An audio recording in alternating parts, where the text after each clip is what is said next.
See, now to me, that button's in the worst possible spot. All right, boys, we're going here full swing. Going where? We're starting the podcast. Already here. Right on. Tons to talk about. If you know, I think there's two exciting times in the hockey season, maybe three. One is at the very beginning, two is at the end of playoffs, and three, whatever, midway.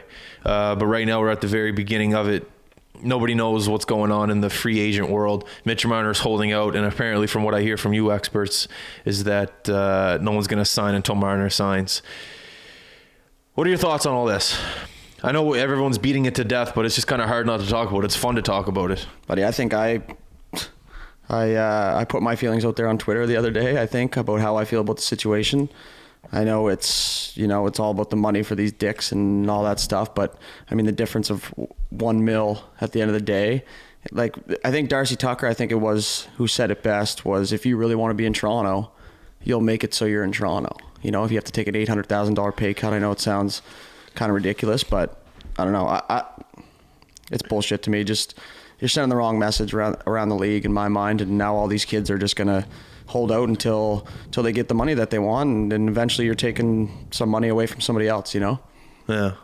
I mean, we talked about it the other day. Same kind of thing. Like, they're showing these precedents that now the players are making the calls now, not the owners. Before it was, this is what you had, this is what you're offered. If you like it, take it. If you don't, you don't. Like, see you later. And now it's getting to the point where you're seeing 19-year-old guys running billionaire shows. Like, you can't have that at the end of the day. Like, you can't walk in at a job like anywhere and just be like, I want to be paid this much and I'm not working until you give me this much. Like, that's not really, you put that into a real life scenario, that doesn't really work that way. That's a good point. Unfortunately. I mean, yeah, hockey's a crazy money making market, but at the end of the day, it's still their job, and they still have a boss and they still have owners. And I mean, the one argument I keep hearing is he wants the Matthews deal, and everyone's like, well, is he better than Matthews? Is he not better than Matthews? Yeah, he's produced more points than Matthews in the last couple of years,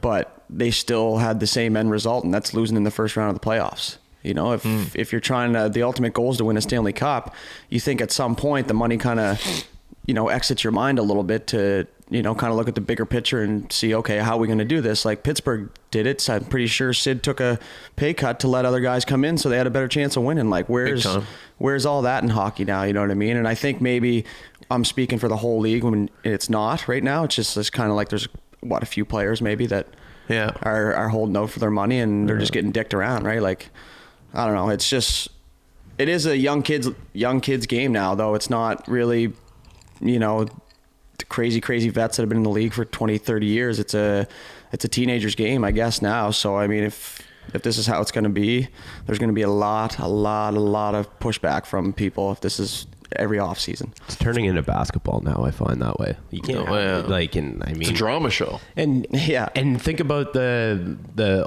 old time hockey thoughts, like the typical old man hockey. Like, that's not going to fly for those guys. Like, even Don Cherry goes a little extreme, but there are points that he makes that are completely valid. You can't have guys running owner shows. Like, it's just, I personally don't think it's right. It's just, that's my opinion. But at the end of the day, these guys do have the talent to be making millions and millions of dollars. And if they feel that the difference between $9 million and $11 million is really, at the end of the day, going to make a big difference, then he's going to believe that. And obviously his agent believes that too, because that's what they're kind of sitting on right now and not budging at all either. So. They're saying his dad might have something to do with all this too. Like, I've been hearing all kinds of this dad talk or whatever it is. And he's not the only type of dad. You've heard that about, Sid's dad. You've heard that about a couple dads around the NHL world, that they can have a huge part on their agents negotiating with teams. And that's like, why are you paying an agent if your dad's going to be making the calls? You know what I mean? Fair What's enough. The point of that? Because you have the money. Maybe that's why he needs the extra mills to pay his agent to dick him around for the off season. At the end of the day, do you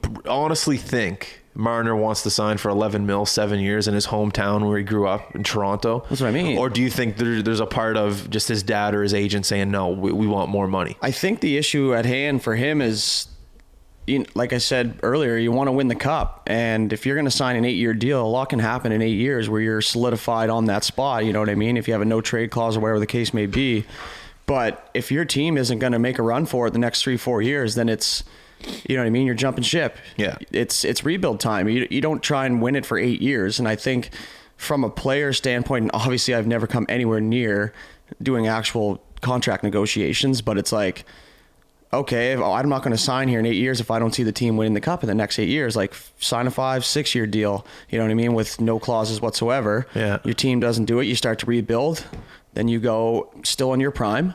Yeah. You know what I mean? Because that's another part of it too. 8 years, you know, he'll still probably be under 30, but it's like a lot could happen in that time in today's game. Especially in Toronto, where you can make so much more in endorsements. I know this gets brought up so much, but you know, who's he with right now? Intact. He could be with Tim's. He's with Apple.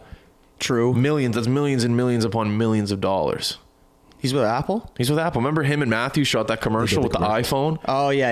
It was horrible. It was horrible, but it was great. It sent the message. Like, Yeah. you get it. You remember it. It's just very hipster. They just had an iPhone, went around Toronto for the day, And shot pucks. yeah.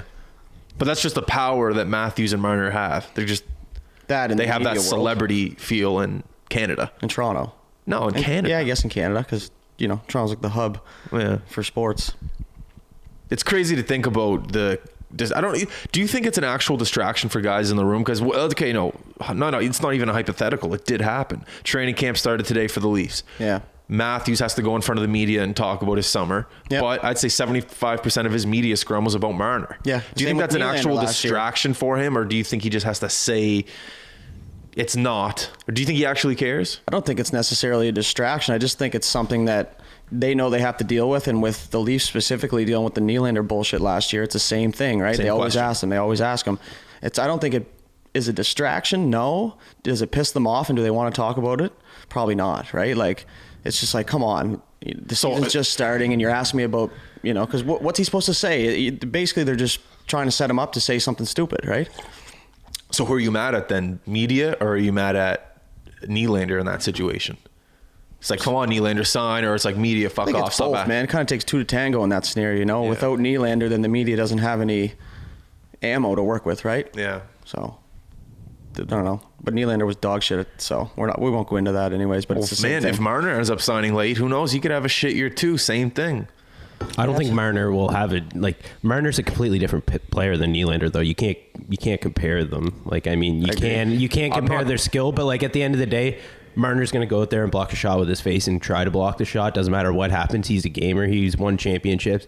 Like Nylander, yeah, he's a good player. He's skilled. He's fast. He's this. He's that. But you don't see the heart and the character and like the same things you do with Marner. Anyway. So I would feel way more inclined to sign Marner just on his leadership, his work ethic, that kind of stuff, instead of Nylander. I mean, like, it showed last year. Like, I think Nylander's type of guy that, you know, and obviously this is coming from somebody who's not even close in talent, but he's better in my eyes playing with better players, whereas Marner can kind of be a difference maker on his own at any given time, you know, with his shiftiness and the crazy shit that he does in the spins and just like how deceiving he is on the ice, whereas Nylander, he needs a guy with like Hyman with him who's going to go in the corner and muck it up and get the puck out so he can dish it over to Matthews, you know what I mean? They're just completely different players, but I do agree. I would be feeling the pressure to sign Marner. I've before always Nylander. I've always felt that way about the pay grade of someone that's complaining that they don't have players to play with. Someone that's making $11 million can't really complain about not having, you know, a great winger, because you're the guy that has the money. You're the Yeah. guy that's supposed to make that winger that only makes $4 million a year look good. But it's also up to management to handle that kind of shit too and get you those type of players. You know what I mean? But you got to get. Someone's got to give. Yeah, like, true. who was it last year in Edmonton? Draisaitl. He was complaining that he had no one to play with because he wasn't on McDavid's line. But it's like, if you're Still making scored that 50 goals. if you're making that kind of money, it's like you got to be that guy that makes your fucking winger better. he also you're had the guy. 100 points last year. Did he? He had Yeah, well, 105 that's what I mean. points. What's and he didn't wrong even play with the power play, did he? God, man. Yeah, they played power play together, but Or, yeah, still, that's like, what it he was. played. He had 100. He was the first ever German to get 100 points in the NHL or something like that. Like, and he had 50 goals and 55 assists. Like, it's not just like 30 goals and 70 assists. It's, And not playing with McDavid too, like and you that's said. the thing. He didn't play with McDavid all the time because he would be the second line center. McDavid would be first line, and then obviously when they needed a goal, that's when they would jump in and play together. They talked about that the other night in a media scrum or whatever. The coach was saying how now that they have a little bit more depth, they're hoping to keep Cassian and McDavid together, and then they can have Draisaitl and here it's gonna come to me. I want to. Can we look up the power play percentage for Edmonton last year? What that was? If that was over 60-70%, I'd like to know where those 100 points came from. See, that's the thing with the Edmonton scenario, though, too, with having Draisaitl. They just weren't that deep, man. You can't just put – it's not a Pee Wee AAA team playing for Atlantis. You can't just put your 3 studs on the one line and hope for the best, you know what I mean? Because you know they're going to score every shift. They have to have that depth down the middle, especially down the middle in the NHL, man. It's such a crucial fucking position. Well, and they got James Neal this year, too. So that's just adding to their depth anyway. The only year he hasn't gotten a bunch of goals was last year when he was playing in Calgary, and he got screwed over, in my opinion. Yeah. Because he should have been playing on the top 2 lines, but then Lindholm came from Carolina, and that's where the coach came from too. So they had that chemistry. That was his guy, so he brought him in and took out Neal's role as one of the top 2 line guys. So instead of getting the power play and the top 2 line minutes, he was playing like a third line role when he's not a third line guy at all. You look at James Neal, he puts the puck in the net, and it's proven. Look at it. Look at his stats. Last year was the only year I think he had less than 20 goals in the season. So Edmonton's power play percentage, 21.2%. Which was probably top 10 in the league. Yeah, That's a good percentage? 13th. Yeah. Well, think about it. Dude, if the you top score percentage is 28. One every 5 power plays. Or 25%. Yeah, okay. Power plays. That's very good. Dude, how nasty is it watching See, but Pittsburgh's here's the power thing. play? Where's their penalty kill percentage? Isn't McDavid on the PK? He should, but he's not he doesn't double shift all the time. 96.8? I don't know if that's accurate. Not right. You must be looking. Percentage. Oh, it's shorthand. Okay, anyways, yeah.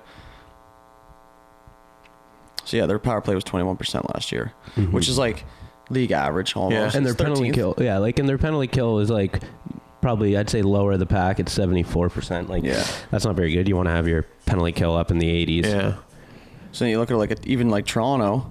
Toronto's power play percentage was, it says 21.8% here. I don't know if that's accurate. It might be though, because they drew a ton of penalties and didn't score on all of them, right? They made a lot of shit happen. Yeah. But you don't always score.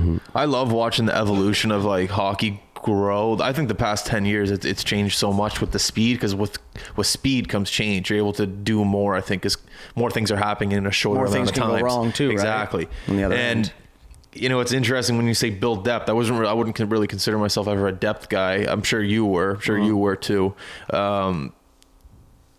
What do you think the key thing is to building a depth on a hockey team on the 3rd and 4th line? Are you looking for character guys? Or are you looking for guys that mesh well in the room? Because so much can come with a characteristic of a depth guy. It doesn't have a role guy. But I think that's one of the hardest things to mold, because a perfect example is Max Talbot, 100 points, whatever, in the queue for Gatineau, coming and playing, and then completely changed his role. But that's such a rare thing. Most guys can't take that to the ego. It's like, no, I'm a goal scorer. I'm a first line, second line guy. But my question is, if you were a GM or a coach of a team right now that, like Edmonton's a perfect example, a team that's looking for depth, right? How would you go about designing that for your 3rd and 4th line? The complete opposite of what they've had, obviously, because they've been absolutely horrible. But do you model it after another team, or do you just look at free agency and just go, this is what he's done in the past? Well, I mean, you got to look at, especially with the Oilers, you got to look at their situation right now is they have their top guys that are basically gonna ride or die with. Yeah. But the other guys, they got to keep piecing them in. Like, they found Cassian a couple years ago, realized he was a great fit, so they re-signed him. So then you have Cassian in the addition of Darnell Nurse on the back end. You have guys like Draisaitl, McDavid, like those kind of guys. Obviously. And then you have younger guys that are coming up through the system too, that you can see skill, speed, like Yamamoto. He's a younger guy, played in the WHL last year. Yamamoto, yeah. Oh yeah, he had a couple games played. He played a few games last year, scored and stuff, but he just wasn't ready for that next step. But like another year between 18 and 19, that's a huge step in anyone's life. You're maturing. Especially if you get your feet wet for a little bit. Exactly. Too, right? And once you have that experience and you have that confidence where you can actually play. So you think building depth, a key of it is patience. Yeah. And you use your system, use your guys, use your farm clubs, like use the guys that you brought up, because you obviously, well, not now, but before they drafted them because they thought that they were going to do the trick. Yeah. But now they got, I believe Holland's their GM now. Yeah. And so, I mean, he's going to be the king of breeding hockey players. So he has that pedigree too in bringing that from Detroit to like from his days in Detroit to Edmonton. He knows what a winning team is. He knows how to develop the guys. Like he brings those 7th round picks to Hall of Fame careers. You know what I mean? Yeah. Like Datsuk was like a 12th round pick or something. No, was he? Yeah, him and Zetterberg were low as fuck. And they just Holmstrom as well too. And like here's another thing in today's NHL. This is another way it's changing is, and I'll go back to your question because I have an answer for it too. But see now I lost my train of thought because I went in the middle. Answer. How do you do depth first? All right. Billy said patience. Yeah, well, patience is it, and also in a guy like Holland's scenario, from my point of view, is he got kind of left. You know, he didn't build those pieces. He just jumped into something now. So now he has to work with what is already in place. But I think patience is definitely one, and knowing what you have as like, I don't know, I don't want to say your motto, but like the vibe in your room, like what are they chill? Are they uptight? Is it business? Is it more fun? You know what I mean? Are they more younger guys? Is it more older guys? You know, you kind of base it on, you know, like if I was the GM, it would be like, okay, what does McDavid need to have around him? You know what I mean? You need positive guys that are willing to adapt at new roles, like you said about Talbot. Yeah. A lot of guys can't take that hit to the ego, right? Everybody's a star in junior. That's how you get drafted. Yeah. So you got to be able to switch. And it's the guys that are willing to do whatever at any time to win, but they don't want to be the front runner for everything. But do you know what I mean? But that characteristic is a dying breed, man. Absolutely it is, because, and that's, I think, a little bit to do with the media too, is you're able to just put people and yourself on blast all times, and nobody sees the shitty things you do because you don't post them. And people also put the dollar sign too beside each other's names. So if they see a guy that's playing on the second line that's only making $2 million a year and he's scoring 20 goals this season, and you're on the third line getting paid $6 million and you're only getting 5 or 6 goals in the year, you're comparing yourself in number as well. So then at that point you're going to see your number drop, but then that person's also going to see their number go higher. So then that's another thing. When money comes into it, egos become that much more. And money when it's just a changes million, everything, when right? it's millions of dollars on the table, whose head isn't going to get big at that point when you're 18, 19, 20? Like at some point it's going to happen. You're as much as you don't want it to. Like it's, you don't. Sidney Crosby's one in a million on the fact that he didn't really bring. You never really saw that about him. You never. That was never really brought out. Yeah. But you do see the guys, like especially guys from like Russia and like that kind of stuff. Like it's different all around for everybody too, right? What are your guys' thoughts on Lucic commenting on McDavid's captaincy in Edmonton, saying that he was too young and that he's looking forward to having an older captain in Calgary? Do you think that was shot at him, or do you think that was? Well, I think any time that you go to another team and you bring a player's actual name into the conversation without it being like a positive remark, then it's definitely a shot. And if anybody argues with that, you're an idiot. Yeah. I think, because if I'm doing an interview and you were the captain of my old team and then we're rivals now or whatever, Edmonton Calgary rivals. Yeah. So you're like, okay, well, he was too young. Like, why even bring it up? Did somebody ask him? I think someone did ask him about just playing with what's his name? Giordano? Yeah, as a captain. I don't think he said as a captain, but just said as a leader. So I guess same thing. Yeah. So yeah, I definitely think it was a shot. I don't think he thinks he's a shitty player. I just think maybe Lucic has a different leader mindset than McDavid might, right? Like Lucic's a little older. He probably gels better with a guy like Giordano because his style of leadership is muck and grind and, probably be the voice. Whereas I'm sure McDavid talks, but what does he lead with? Yeah. His play. Yeah. Right. I don't know. It was definitely a shot, and Lucic has been in some controversy for some shit over his career. So it's like when you play the odds and you roll, you figure, that's definitely a shot at him for sure. I just hope McDavid fucking twists him in a pretzel or something like that. And I don't know. He won't sell at him, but I'd love to see him just like shove it in his face, just because. Well, you look at, I'm just looking here now at Milan Lucic. He played for Boston for 8 years. Who was his captain there? Chara. Older guy. Yeah. He went to LA. Who's the captain? Brown. Exactly. Dustin Brown. Older guys. This is just something he's not used to. So he didn't, and obviously things didn't work out well. So he's obviously just trying to push the blame. Yeah. Those are good points. Who can you blame other than business? Who can you blame other than yourself at that point? He's not taking the responsibility for it. Yeah, he didn't work out as well as he probably wanted to, but honestly, he's going to get the same reaction when he goes to Calgary when he only gets 2 goals in his first 40 games, taking stupid penalties and slow behind the play. Like he's just getting out of his era now. I feel bad. Like I was pumped when he was on the Oilers. I love Lucic. I love the way he played, but he's not He's not Milan Lucic He's from getting World paid. Juniors. And you can't just be chucking comments out like that when you're not putting up 30, 40 goals in the show. You know what I mean? Well, the fact that Connor McDavid probably has already made more money now than his entire Probably career. made more money in junior. Well, I mean, it doesn't look very good. I mean, yeah, you're going to play for a rival team, but that's just bulletin board material. Now it's going on the wall. Now if they play each other 8 times a year. Yeah. Those games are intense. When I was living out in Calgary, we went to a couple of them, and they are wild. Like the intensity and in the way that Lucic plays, he's hard nosed. They're gonna love him in Calgary. But Calgary had a great year last year. oh, and he's gonna fit in well with their team. Calgary's gonna be really good. Yeah. I think I left my car window open. It's raining, I think. No. It's not well, raining. It'll clear. No. Look out there. It's wet. Yeah, it's the dew from the morning grass. Yeah, 2:30.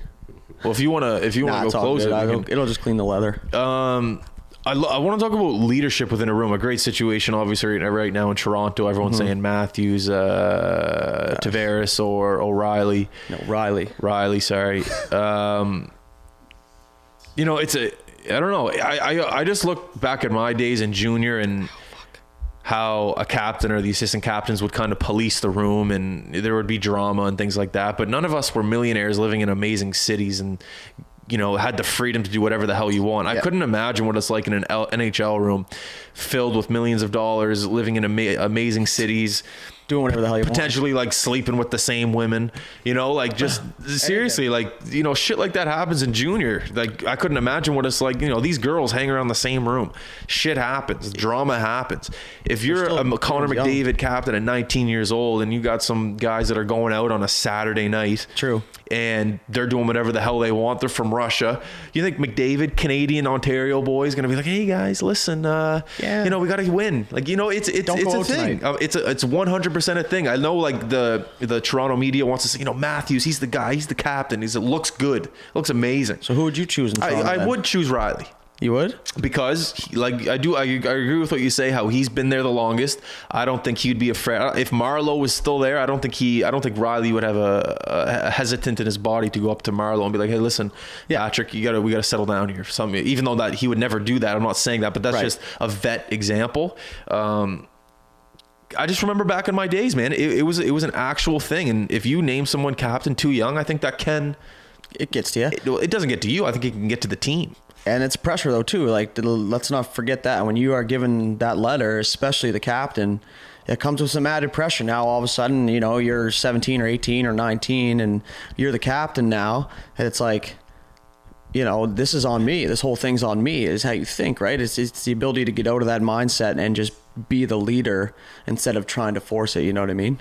And some guys that can not ruin, but it can take away from your hockey ability. Think about like I'll give you a scenario. It's probably happened before. Let's say you are a captain of Edmonton. You're McDavid, and you got a buddy that on the team that went out a couple nights. He got hammered. He played hungover. All the boys know. But Did he play shitty? Played terrible. Okay. Coaches don't know. Management don't know. All the boys are together. They're keeping him. It's in the room. Right. No one else knows. Definitely a rookie. Proper way. But let's say whatever. Let's say it's a guy that's popular on the team. All the boys love him. He's just one of those guys. So no one's gonna say shit to him. But at the end of the day, McDavid wants to win a cup. Yeah, you go up to him. But does he? Yeah, it's all about how you go about it. You don't go up and say, what the fuck is your problem? You can't be doing this. You say, listen, man, if we're trying to have the same goal here and we're trying to win, we're going to need every single guy playing their part. You just mentioned it to them, right? Then it's in their head. He'll remember that because you didn't freak out at him, right? If he keeps doing it, then you gotta talk to management. No, you lash out. You give it to him as a captain. If you're trying, and hockey, man, all three of us know, you want to try and keep matters in the room the best you can, right? You don't want anything getting leaked out, especially nowadays. So if you're going to be able to handle that within the group, then there's, it's not fucking junior high hockey. You can't just go tell coach that they're men, that Mikey was being an idiot last night. You know what I mean? It's just like you handle that within, and if something, you see it all the time. If it doesn't get handled, then they're gone. Yeah. Right. But I guess that maybe your point was, do you see McDavid going up to like maybe an older guy in the room that's, he's done this for a few years now and he can go out. Maybe it happened with Lucic. Maybe McDavid was like, listen, dude, you got to stop being such a booze hound. I'm just and saying, start producing, right? That's the shit I love. You got me spinning now. Yeah, it's 100% a thing. And I think that, I don't necessarily think it. I shouldn't say that, but I think that not all of these young captains are set. Like Eichel, I don't think he's ready to be the captain of Buffalo right now. You know, there's no way. Just hearing some things, the immaturity levels there, I just don't think. You can't expect him to be too mature, though. That's the thing, right? But like, what's wrong with naming a captain? Who's in, like, what's wrong with naming Skinner a captain right now for a couple of years? He's only signed there for 3 years right now. You got to think of the marketing side, too, I think. Yeah, but that's the thing. That's just the thing. It's the marketing side. You got to make it sell. If Eichel's the captain, you know, first his overall jersey's gonna sell. Jersey's going to sell. Right? Everyone's going to come to the game. It's 100% a thing. Yeah, that's true. one thing I love about this business is you get to look at hockey outside of hockey. You know, you hear these stories, you get to hear some cool things. We don't get the inside stuff now in the room and stuff like that, right? So we get a whole different view that we never really got to, I guess, enjoy because you were so caught up in actually playing and practicing and shit, right? But that's a great thing that we have is that mindset of being in the room so we can relate. Yeah. If I see something, you know, on the ice, like I remember when McKinnon and the coach were going at it last year. Remember that on the bench in public? Oh, yeah. And he was, you know, he's pissed. Coach was yelling at him. All three of us sitting here right now know exactly what happened after that in the dressing room. Coach called him in. He said, let's talk like men. Yeah, you know exactly what happened. Both tempers flared. Heat of the moment. Shit happens all the time, right? So who would you pick for the Leafs for the captain if you had to? The captain now. Oh, Morgan Riley for sure. Okay, so we're on the same page. I mean, I honestly don't understand why. Yeah, I get Matthews, your guy, and this and that. I certainly get that choice. I get it. They're all just trying to follow this trend. Sidney Crosby, Connor McDavid, Jack to lead your team. You need your first overall pick, lead your team, yada, yada, yada. No, that's not the guy that leads your team. That's the guy. Like, you just look at his playoff performance the last couple of years. That's Pee-wee shit, man. Look at Morgan Riley's playoff performance the last couple of years. I would love to see his average ice time in the playoffs, and that's not easy minutes in playoffs. First of all, second of all, he's usually playing against Patrice Bergeron, Pasternak, and Marchand. So, because they always lose to Boston in the first round. So, right? Time on ice. Yeah. I'll see if I can get it here. I don't know if I can get time Babcock on ice. him. Okay, so here I'll give you his time on ice in the first round of playoffs last year against Boston. Game 1, 26.55 seconds. Game 2, 20. I'll just give you the minutes. 26 minutes. Game 2, 25 minutes. Game 3, 21 minutes. Game 4, 24 minutes. Game 6. Exactly. They're up there. You get it. So, I mean, at the end of the day, he's playing over a period of game in playoffs, which is crazy. Yeah. So, I mean, he's your guy. He's your go-to guy. He's been there since the start of this whole rebuild. I mean, he's experienced the most. Why not give it to him? That's or crazy. if not, give it to Tavares. I don't believe Matthews should. Tavares already ran a team as a captain, as a young guy. He's one of the guys that actually, they didn't win cups or anything like that, but I think for the most part he succeeded as a captain there. Still played in the Olympics. He still has the winning pedigree. He's won pretty much everything other than the Stanley Cup right now. So that's his one goal. So I mean, that wouldn't be a bad option either. But if they give it to Matthews, it'll be an absolute. See, that question is so loaded because it differs from group to group. Like, we're all players. We play the game. I'm with you guys with Riley. That guy's been there for the ups and downs, the bumps and bruises, the rebuilds, the hopes, the getting, stomped against Boston the very first year, that kind of shit. He does everything. He hits, he blocks shots, he doesn't complain. You never see anything negative in the media. He's always doing good shit. That's your guy. He's been there for what, maybe 10 years almost? Probably Riley? Already? Yeah, at least. Wow. Oh, I'd say. So, really? Yeah, so give that guy the C, but yeah, I don't know. I was going to ask you guys, who do you think had the most total ice time in the league last year? The guy from the Islanders there. No, it's always it'd be a defenseman, and I would either say Chara, Drew Doughty. Drew Doughty's number 2, or Oliver Ekman-Larsson. No, he's not there. Number 1 is. Wait, let me guess. Okay. If you get one of them right, I won't beat the shit out of you later. No. San Jose. Brent Burns? No, Ryan Suter. 26. Ooh. He averaged almost 27 minutes a game. Yeah.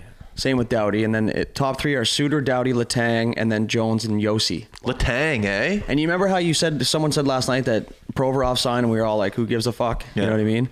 He was number 6 in ice time. So there you go. But he was also a fucking -16. So Minus 34, Drew Doughty. Oh man, The LA was dog shit though, like last year. So yeah, who cares? He's still living in LA. I'm sure he still Put loves the his puck in the life. net. Isn't it interesting how most captains are the captain of Toronto usually get run out of town? Other than Sundin, I think was the last one that just kind of went to Vancouver. I find the more recent ones for sure. I don't know about, obviously we don't know about Okay, well that's back what I in the mean day, then. but, Recent, yeah. like Phaneuf ran out of town. yeah, He want to be here. Well, because he was supposed to be the big leader, big dog, and he was all right. He wasn't, he had some good games, but he wasn't what he was supposed to be. That's for sure. But that, yeah, if Riley does become the captain of Toronto, it's not like you can blame him on his performance. Yeah, like he's not the performance What an guy. asshole, hey, for taking Yeah. the C from Matthews. See, that- but this is what I was going to say. It's such a loaded thing. If you ask a fan who just goes to the games because they just like hockey, they never ever played, Matthews. who do you think? Yeah, that's why I said it's pee-wee shit. Yeah. Your top scorer is your captain or the coach's son. Yeah. You know what I mean? Well, no offense to you, but like Leaf fans, you guys have such a broad fan base. Yeah. There's a lot of Pee Wee fans in the Toronto Maple Leaf fan base because they you don't can't really expect know. everybody to go through the hockey system and be a fan like that, right? I get that, but it's, I think that we might have the upper hand in the way we think because we've got to play both parts. Yeah. You know what I mean? That's fair. Training camp. I love fucking training camp stories, man. There's some funny ones. Boys I hate forgetting their training camp. shoes, taping black around the sneakers to make them look like dress shoes. There's tons of stories. You got any funny ones coming out of Bridgewater or There's I don't know always where funny Bay Ducks or not Bay Ducks, East Hants. Well, I wasn't there for East Hants training camp. I wasn't signed yet, but I don't know. I think, in Bridgewater we had a training camp out here. And you picture regular training camp, the boys are at billets or whatever, or at a hotel or whatever the case may be, and you got your structure and you get up and you eat your breakfast and all that shit. No, not with the Lumbies that year, buddy. We stayed, I think there was like 6 or 7 of us that stayed at Getsy's cottage, and that's out here actually. So which was sick. I mean, if you think about it, you're like, whoa, like it's summer. Yeah. He's on a lake. There's a sea-doo and shit like that. And I mean, I can't speak for everybody else, but I ended up just getting hammered all week, but I don't really remember everybody else. But I mean, you're at a cottage. Well, what do you normally do at a cottage? It's the coach's fault for putting us in that scenario, right? So anyway, I ended up getting injured. I think it was Pompey from you guys' team crushed me and I just separated my shoulder. So it was just basically a party for me that week.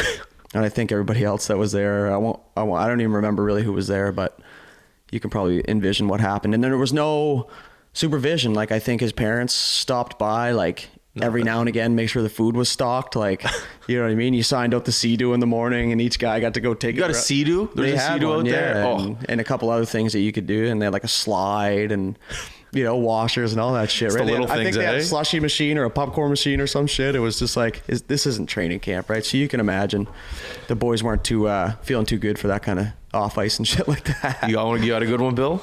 I mean, my 20-year-old year in Yarmouth, there was this new billet family, I guess. They had a big old style Victorian house in Yarmouth. It had, I think it had 6 or 7 bedrooms. I can't believe you know the style of home. And there was, I think at one point there was 10 of us living there during training camp with these two, with like the 2 parents. We called it the orphanage because it literally looked like an orphanage.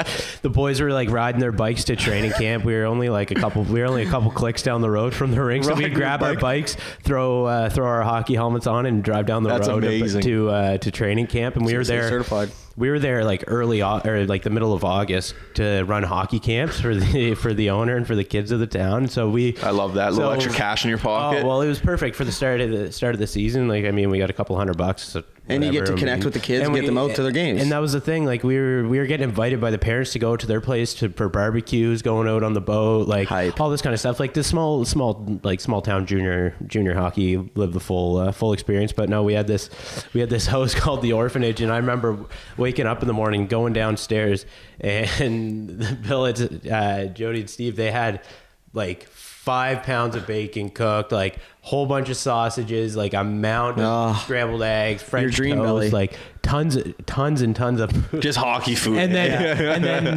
then like we were getting ready, like we were all sitting down. There was a huge table. It literally looked like a communal table, and we were all just eating dinner, or we were all eating breakfast. And she was like, "Well, invite the rest of the boys over. There's still a bunch left." So like all the time we'd have like team meals there and just go over spaghetti, breakfast, whatever. Like it was awesome. That was the first week of this new billet family, so everyone wanted to move in there as soon as they moved to town, and then that obviously turned into where the boys would go after the games on Saturdays. That's the dream, man. I never got to experience that Same stuff. here, the man. billet stuff, I always wish I did. Yeah, my billet was Mark Phillips. Showed up to him. Oh boy, Mark. I remember I made the Halifax McDonald's on a play, me hitting dudes. Well, you take out the big doggy, you know? Because the first 2 years I didn't make it, unfortunately. Fuck's sakes. And then the third year midget, I don't know, something just happened. Something just clicked in my puberty, I guess. And I had a great training camp, but like I wasn't hitting as much as I should have been. And Kirk said that. When you're 6 feet in midget, yeah. He's like, fuck, like, you know, if you want to play on this team, just fucking hit. And then I was like, all right, man, sounds good. So for one game, which was like a red versus white exhibition game, I didn't even look at the puck. I just fucking hit the whole game. Yeah, you ran around at me all There was a game. play where dudes just had the puck in the corner, and Kirk was standing like in the Tassa rink. There's stairs on the top left in one of them. And Kirk's up there just big leaguing with his clipboard, and I hear him yell because he's so high up. He's like where the mesh is. He's not where the glass, so he can yell at you. And he was can hear loud, him. dude. He was loud. So I'm forechecking, and dude has the puck like not really in the corner, but on the half wall trying to chip it out. That doesn't sound like me. And then he just goes, almost like he's in the movie Sparta. He just goes like, hit him, like as loud as he could. And like I for a second I hear him and I look up at him and then I look right back at Douds. I'm like, all right, this is what I got to do. And this is in the first period, so I just go, you know, nail him. Like fuck. I don't even like. You were good. You were pressed against the boards though, so like I bounced back, but like it made a loud sound. And this was in the first period. So as soon as I lay that hit, I go in the room.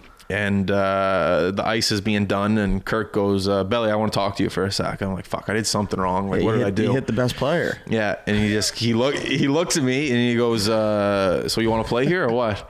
I'm like, yeah, sure. Like, I'll play. Like, he goes, all right, sounds good. I'll see you later. I'm like, all right, man, thanks. That just reminded me of a hilarious Jimbo story from training camp when I was in Europe. Do it. So, Love Jimbo. my 20-year-old year, that same year, we lived in the orphanage there. We had Jimbo come down and coach us down in Yarmouth. It was a great time. We learned from a local legend like him himself. So we were getting ready for training camp. Lineups were posted on the dressing room door, and we were all getting ready to go to. It was like the billet meet and greet where all the new kids for training camp. They come in, they meet their billets, and The they new go. kids. They go home. We have like a barbecue with all the like billet families and players and ownership and all that kind of stuff. So everyone's mingling around. It's like a junior high dance. Like, Yeah, it's a lot of. It's really kind of awkward, but at the same time too, everyone's got to go through it. gotta Like I happen, remember being the one guy standing off on the corner, like standing off by himself, and then getting the call over from the vets, like come over, tell your story, like give us a rundown. But no, we were getting ready to leave from the rink to go to this barbecue, and this one kid comes like sprinting down the hallway, obviously a little bit late, and his name's Alcini Bangora. He's from Montreal. He didn't really know much English at the time, and he was an incredible guy. He requested number 76. PK Subban's his favorite player. He's oh my God. The fact that you remember his name already makes it. I know he's going to be memorable. Well, no, Wait a second. This is a Jimbo story? Yeah. Oh so this God. kid, so this kid comes amazing. running down the hall, and Jimbo opens up the door, and Alcini, and it was funny because Jimbo didn't know his name, and he played on our team for like a month afterwards. So the team was just calling him, so Jimbo was just calling him PK. Because he didn't know. It was the worst thing. He was like, "Where's a PK?" You know. And I was just, and like Everyone in the room's like, all the 20s just kind of stopped and looked at each other, and we were just like, "Oh my God, what's going on right was now?" he black? Yeah. Oh, fuck. No, and he's a defenseman, like really skilled, speedy, like that. Like if you looked at him on the ice. He mimicked his game after him, and he was a really good player. He's still playing some college hockey now. Jimbo's like up to date on and TSN. he's really good. So anyway, obviously we called him PK. So PK comes running down the hallway, and Jimbo's shutting the door and locking the door, and he goes, "Excuse me, is the coach here?" He goes, "I need my bag and all this kind of stuff." And Jimbo looks at him and he goes, "I am the coach. I'm Jimbo," or like Jim Bottomley, and he goes, "Oh shit, sorry, I'm Elson," and like had to like introduce himself, but like that was his first interaction with the coach that he's coming to try out for. He's like, is the coach around looking at Jimbo, obviously an older gentleman. He didn't think that he was the coach. God. So then we got to the barbecue, and Jimbo told us the story. He was like, you won't get he's like, you won't believe what just happened to me. He told the story? Yeah, he told it to us because he was like, make sure that he feels okay, like it's not too bad. Oh, okay. Well, because we were the leaders, and like we brought him in, and he ended up playing in I think 3 years in the junior A league here. Oh yeah. Yeah, no, he was a good player too. But it was funny, his first interaction. Thought Jimbo was our trainer or something. Jimbo used to do that all the time, man. He couldn't remember your name, so he would just like. He used to call me the most obscene things, anything to do with being short and like looking Mexican or something like that. He would just like because he would go, "Where the fuck is?" Fucking Jorge, where's he at? Jesus Christ. Like he just, the first thing he could think of your description is what he called you, man. Like some of the shit he would call like Crawley and Wig and stuff like that. Like maybe not so much Wig because those guys were actually good, but or like Warrens and shit like that. We're the fucking doughhead Warrens, Jesus Christ, he freak out, man. He was the best, man. But I'm glad the second part of that you said that to make the guy feel more welcome because of what just happened to him. That's kind of the stuff about Jimbo that nobody really tells, right? At least Jimbo is such a team. He was such a players coach. 100%. Was he? Oh, he was. But that was the thing. If you were the big dog. He had his players. Like I'm sure if I was 17 and riding Pine and getting yelled at, getting called pencil neck and stuff, like he probably called refs if he had a tally for every time he called a ref a pencil neck, he'd be a millionaire. Like it would be a great segment. Oh. Dude, when I remember playing against Jimbo when he was coaching Amherst, and there was before the puck dropped, we sang "Oh Canada," and then there was a raffle draw for someone to win a washer and dryer, and for some reason they rolled the washer and dryer out into the middle of the ice. Like you didn't know what it looked like? Yeah, it was like, oh, that's what it is. Like, so we're all sitting there on the bench, like. The Amherst is on their bench, we're on our bench, and then Jimbo goes out into the middle of the ice and like draws the raffle ticket, and then they try to roll the shit back and it breaks. Like they try to roll it off the ice, so they got to find the dolly breaks? The dolly breaks, so they got to find like a new dolly and bring it back. Anyways, but that game, the warm up, this is the only interaction I've ever had with Jimbo. I was just stretching. Like in the ice, like I'm not by the red line, but like I'm in the middle of the blue line, red line, just stretching, getting the thighs loose. And then I just see Jimbo on the bench yelling at me. He goes, "Balage, hey, we're coming for you." Oh, you were shitting bricks. We're coming for you. 100%. No room on the ice tonight. Like, yeah, no shit. It's Amber. I'm just like, I knew this, man. And that was the only time I ever. Lucky you, bud. I didn't even say anything to him. It was there, man. I'm telling the thing about him though is like, yeah, of all the shitty things that I always talk about, like I probably had the most fun because he's a player's coach, man. He lets you do shit, you know. He would entice you with like, if you guys, you know, win a 3-3 or you do this, like I'll give you all some money to go hit the bars or whatever, and he'd get the bus to take you right there or something like that. He rented out the bar in Yarmouth one night after a practice on like a Tuesday night or something. We had a practice. He goes, "Yeah, we're gonna meet in the Red Knight back room." He goes, "Yeah, we're gonna have some appetizers, little team builder," and we go in the back room. There was like 2 kegs like that we had like free reign to, and then we had like some appetizers. We were playing pool and ping pong and all that kind of stuff. And then actually Jimbo actually ended up playing one of our like Quebec imports, like one of the guys that came from Quebec. He played him in a pool match to see, and so the kid on our team, he ended up winning, getting to drive Jimbo's big Yarmouth Mariners SUV around town for a week because he beat Jimbo. And yeah, that was the bet. Whoever won the pool match, like if the kid won, then he'd drive Jimbo's SUV. If Jimbo won, he would take the kid's paycheck next week, and the kid was making like pretty good money. And he was probably just pool shark too, eh? And the boys were like, Jimbo was shooting his last shot, and everyone was around him going, "Jimbo, Jimbo," and this was at like probably like 9 or 10 at night, like on a Tuesday in Yarmouth. The boys were pretty gooned up. It was a good time. See, that seems like the best part about being in a billet family or living away. That's what I mean. It's just that team bonding stuff. Like people playing in Halifax, everyone, you know, had their own social thing going on. And as weird as it was for the, you know, the initial thing where the rookies come in or the new guys come in or whatever, and they tell their story and you meet and greet and all this shit. Yeah. If it wasn't for that moment, you guys only know each other now in the town. Other, like if you've been there for 5 years, like you were or whatever, then you meet people in the town. But early in the season, the boys are the only people you know. Well, that's the thing. That's who you hang out with, right? That's why playing in towns like, well, we lived in Halifax, played in Bridgewater, so we still hung out, but we weren't forced to. You know what I mean? You were like, fuck, what do we do? Like I moved into a brand new town with 20 best buddies every year. Because like you're around those guys all the time. Doesn't matter if you're best buddies with them or not. You're still getting along. You're still boys. You're still brothers on the ice. Like, and you spend too much time together to not really grow a liking to a couple of the other guys. But like at the end of the day, you're still in such a small area that you have to become one. You have to figure out the balance between everything, between hanging out with guys, drinking, going to school, whatever, practice, working out, whatever it may be. But at the end of the day, you just send out a text in the group message. Like I remember we had a BlackBerry Messenger group with 20 guys in it, which was an absolute... which would probably not be safe for anything now. But I mean, back then it wasn't. You just send out a message. Hey, boys want to go shoot pucks. Boys want to go to the gym. Boys want to go to Boston Pizza. Boys want to go to the Red Night. Whatever. Like, and that's the thing. You would guarantee to have 2 or 3 guys that either want to go to the gym or go catch a movie, whatever it is. Like you just have that group of friends.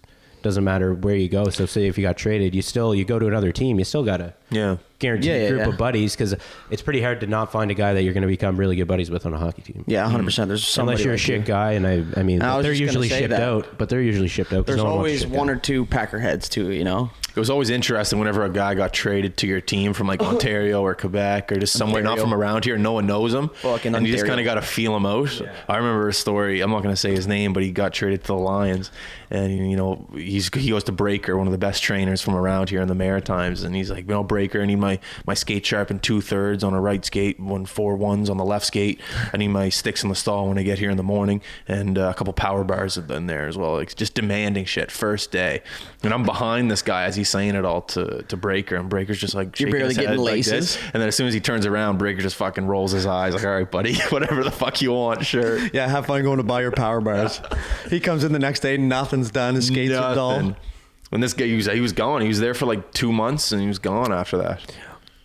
It's such a respecting. It is across hockey, but especially here in the Maritimes. You gotta respect like the trainers. You gotta respect. Buddy, if it wasn't for them, you wouldn't have shit.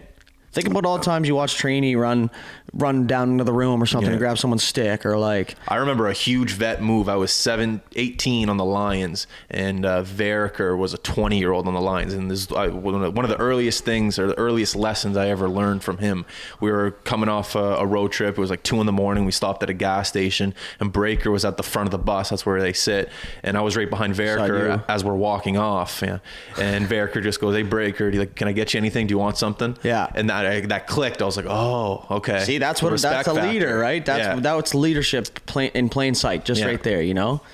So that was one of like the earlier memories I have of, you know, you respect the guys that take care of your gear, respect the guys that are trying to help you out. Yeah, you gonna fuck with the guy that sharpens your skates? Fuck no. Probably not. And that was a time, like there was times where you needed your skates sharpened in the second period, third period, and that's not a normal thing in junior A. In the Q it is. But Breaker would say yes to some guys and no to other guys. Yeah, because he remembers who was an asshole and who wasn't. Exactly. You gotta be nice to the guy who sharpens your skates and the guy who gives out the sticks. That's one thing. Didn't you just hang out with the guy in Cape Breton all the time? The equipment manager in Cape Breton when I was there, Rich, he got fired like literally a month left in the season. He sent me a text. He was like, "Man, come down and grab." He was like, "I got a couple extra things kicking around. Come grab them." And then a couple sticks, like pair of pants, some gloves, that kind of stuff. Shit, just hanging around. Like that's the thing. I mean, like some of the French guys, they were absolute dicks to him. And I like just obviously growing up maritime guy, you treat everyone with respect. Like those guys, anyways. Those guys thought that he was like a peasant compared to them. And it was funny because the French guys, when they showed up, there was a few French guys that showed up at the deadline, and they didn't know that our trainer spoke French, and they were speaking French, like kind of chirping up. That scenario. And so then I think that's kind of when everything went downhill with him. But I mean, at the end of the day, I think he started working with he started working in like the AHL or the East Coast or something. So like it wasn't a problem for him to get a job, but he was like, I don't need these 16, 17-year-old punks coming in thinking that they're the shit. And honestly, they weren't at all. So he was just fed up with them. And like, but I mean, still, those are the kind of guys you don't want in an organization. No, guys that are ripping on. Like, you want the people that are offering to get get them a drink or a bag of chips going off the bus, like that kind of stuff. You don't want the kid that's tripping him basically to his face, but not to his face because he doesn't think he speaks the language, but then he does, and it's like, well, fuck, got ya. Yeah. Yeah, Like, that's just being. What do you think? You're going to get all the good sticks? Your skates are going to come in? No, Not a chance. No, They might be a couple weeks late. Well, that's actually. the thing, and buddy. Yeah, they might be a couple of weeks. Yeah, sorry about that. I don't know. They're just in the back room. Yeah, like, wrapped That was up. the same thing. Like when I got called up, I didn't get to, like, they ordered me skates at the start of the year, but I went down, so I never got them, and then I got called back up, and I was only there for a month or two, and then after the Christmas deadline, that's when they decided to give me the skates because I was staying for the rest of the year, and they didn't want me using like Merry Christmas. my other one. So I was pumped because so when I got back after Christmas, I had brand new skates, first brand new pair of skates that I've had in years. So I was so fired up, and then. Yeah, fucking And then after that, I was so appreciative that I would go in and sit in his office and shoot the shit and talk about the NHL or talk about the NBA or whatever's going on in Sydney that night. Because, I mean, for me, that was one of the greatest gifts that I ever got. It was a pair of skates? brand new skates. I've never had that before. growing Like, up in Dartmouth. I wore them until February last year, and that was 7 years ago. And let's be real, he should not have been wearing them till February of last year. He fucking taped together. Yeah. It's funny how when you're a kid, all you care about is nice sticks. Like, you know, when you used to go to the junior games, you're like, can I have your stick? Can I have your stick? You guys did that shit? Yes. Johnny told me to stop being a nag. Oh, dude. And then it's funny when you're in junior, the same thing still happens. You still want the sticks. You still want the gear. Yeah, well, but if you were getting them, it wouldn't be an issue, right? Yeah, That's well, sure, but we all know the horror stories of guys playing junior hockey and they don't get the gear. They don't get the perks. When I played in Bridgewater. Dude, Prime example. it's tons of guys went through that. I went through it. I didn't get fucking. I'm not saying, but like the big dogs got their sticks, right? But I'm saying. Yeah, but they had to ask. They had to almost like give a reason why. Like, listen, you know, my So sticks. any kids, if you're listening and we don't give you a stick, it's because we actually just don't have any more. Yeah. Maybe we should touch on why we're actually here and what our plan is. So anyone who doesn't know that this is going on, it's the women's Olympic team, I guess. Would it be the women's national team? The I guess. hopefuls, like it's not the full. So team. it's a training camp here in Liverpool. It's called the BFL National Women's Team Fall Festival, and it's basically, in my point of view, it's a great way to grow the game, women's hockey for sure, and the MHL because they face off against each other for, I think, who they play tonight, Pictou, yeah. Shout out to Dance and Nosy. the train. But yeah, so we figured we're gonna come down and help grow the game a little bit. Hockey's is worldwide, so we're going tonight. What time's the game? 7 Game's at o'clock? 7. So I figured we could get down there for 6.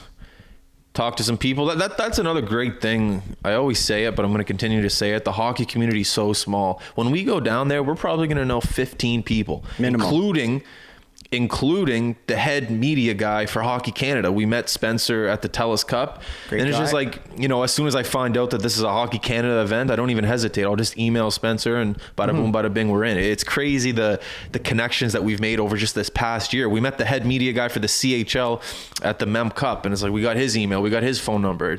It's just such a small world, and as soon as you get going, as soon as you start, it's a little bit of a, I guess, how are you going to fit in here? But it's this past year, the amount of comfortability, does that make sense? Like how comfortable I am walking into these situations, into a media booth, into a microphone setting where I got to interview people that are representing Hockey Canada. It's just, It gets easier. it's like riding a bike.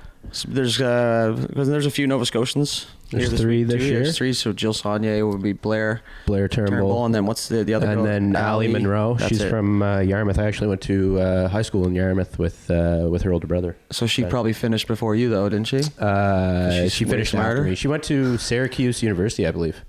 Really? Yeah. Oh, is this the third Nova Scotian? What's her name? Ali Monroe. Ali Monroe. So shout out to her. Yeah, I want to make. that's awesome. I mean, it's great to see it because I can only assume that like Jill and Blair are 2 role models that she had growing up in Nova Scotia as a female playing hockey. Because I mean, they've been on the scene for a while now. It's not like they've just broke out recently. I mean, they've been a part of the Team Canada program for years now. So it's great to see another girl get in the mix and just keep keep Hockey Nova Scotia Alive. pumping out the players. Also, shout out to Troy Ryan as well, the assistant coach over there on the women's national team. There's probably like 2 coaches in my life that really stuck with me. The lessons that I was Pushed you to be better. pushed me to be better. And Troy was definitely one of those people. His IQ when it comes to hockey is, I don't even want to say through the roof. It's just different. Like, he's an innovative coach. Like, he's almost like a football coach. He's able to read a situation And adapt during the game, not during an intermission. And he's able to communicate with his players in a way that I've never seen before. He's just, he's just a great coach, and everything that he's getting right now, he deserves. And you'll hear other people talk about him the same way. He's just, he's proven. That's what I was just going to say. He's literally proved his way and worked his way up. But another thing too is Canada's always, either 1 or 2 in the women's hockey world right now. So it's a good time for everybody to get out and see the top players and for females. Yeah. Because what I don't know, I can't remember the wins and losses, but I know that them in the U.S. are always the top dog. I know Finland's starting to make a little noise now too. But I'm excited for the game tonight. I'm excited to see Nosey scream his face off all night and behind the bench for absolutely no reason, but it should be fun. Is it just the regular teams, or is it all-star teams from the MHL? Because I guess the season would have just started. Yeah, they had their opening game yesterday. Makes sense. Okay. It's also kind of like a little tune-up for the Women's World Championships that are going to be happening here next year as well, too. What month is that? Tells you right here. March 31st to April 10th in Halifax and Truro. Man, that's soon. Yeah, so I mean, this is basically like a development camp for them, or like a pre-tournament camp for them. So it's going to be, these girls are fighting for jobs. It's going to be good hockey, and I mean, obviously we still see it at the Olympics all the time. They have the skill, the speed, and it's going to be good fun. There's tons of speed, man. It's fast. Well, when I was talking to Coach yesterday, or the coach over in Valley, I was texting him after the game. I was like, "How was the game?" And he was just like, "Man, their conditioning is just 10 times better than ours. They're just so quick." Like, even though they won the game, they said after their team was just exhausted because they were relentless on the puck. Like, there's no 2 seconds where you get to take a look and make a pass. It's like, no, someone's on you like within that second. And there is something to be said about that conditioning, comparing to training for the Olympics compared to training for the Maritime Hockey League. Or not train. Or not training. That's where I was headed. But or not training, exactly. Or the lack thereof. There's a thing here, and this is probably a little added incentive for a camp like this. It's Canada will seek its first World Championship gold medal since 2012 and first on home ice since 2007 in Winnipeg and Selkirk, Manitoba. Wow. So 2012? So I think they would obviously know that, which is good. And now that I know that, I'm probably going to pay a little more attention too. Definitely. I hope most of the games are in Halifax that Canada plays in. Well, we're right in the middle either way, buddy. Did they announce a rink yet? It must be Scotiabank. Scotiabank, and then Rath Eastlink Community Center, or whatever it is. Oh, Truro, the new one there. I still haven't been in that. Have you been in that? Yeah, I played in it. It's actually really nice. Is it? It looks great off the highway. Yeah. That's the new thing, right? The multi-complexes. Yeah, fitness. I feel like after we finished playing Junior A, my stay was a little bit shorter than yours, but everybody got a new rink. Truro. I played in all the old rinks and all the new rinks. That's cool. Yeah, like the way that because Pictou got a new rink, Truro got a new rink, Bridgewater got a new rink. The LCLC. Yeah. One thing I hate, sat in all the old rinks. One thing I love right now about junior is the visors they get to wear. It's not the bubble. They have the gap on the top that the steam can go up so your bubble won't fog. I hated the bubble. I hated the bubble. How about cages in Junior B and Junior C? Oh, I forgot Mandatory. about that. That is ridiculous. So now you're just going to let kids take their cages off, and so there's no fighting, right? And here's the thing for me, and I'll only touch on There's no fighting. I know, but it's still going to happen. It's hockey. The thing for me is, there's head injuries, but that's not like the immediate injuries are always shoulders, knees, ankles, the ribs, shit like that. It's never like there's not face injuries all the time that keep people out of games. Yeah. Like you don't get a gash from a skate or something like that in your face and you miss 3 months. Yeah. You stitch it up and, for the most part, you probably wouldn't, but everybody else would keep playing. You know what I mean? So it's like, why... I just don't get it. Is it to stop the fighting? It's like I think that every person in the world should be in a fight at least once. You'll learn to shut up. When you get punched? Yeah. Like when you get punched, you'll learn just to shut up. It sucks. You'll learn a lesson. You'd rather it happen when it's refereed rather than in a bar where people are encouraging it. And there's weapons. And weapons, exactly. Get in a fight once. That's the lesson of the podcast today. Ladies and gentlemen. All right, so we're coming up on an hour here. Do you boys got, do you want to give a shout out to anyone, or you're good? Shout out to the Dry, going for their 21st title starting Monday. Let's go. Bill? That's it. All right, everyone listening, thank you very much for tuning in once again. We hope that you took something from us three dummies and you can take it into your everyday life and talk about it at your water cooler talk at your job there. So Bus stop banter. this is The High Button. We are done. We're heading out. We're done this podcast. There's going to be more podcasts to come, but this and over. Make sure to go to all of our social media outlets. Like, subscribe, comment, Google, iTunes, SoundCloud, Facebook, and most importantly, YouTube. I might have already said it, but we are out. Peace. See you later. See you later.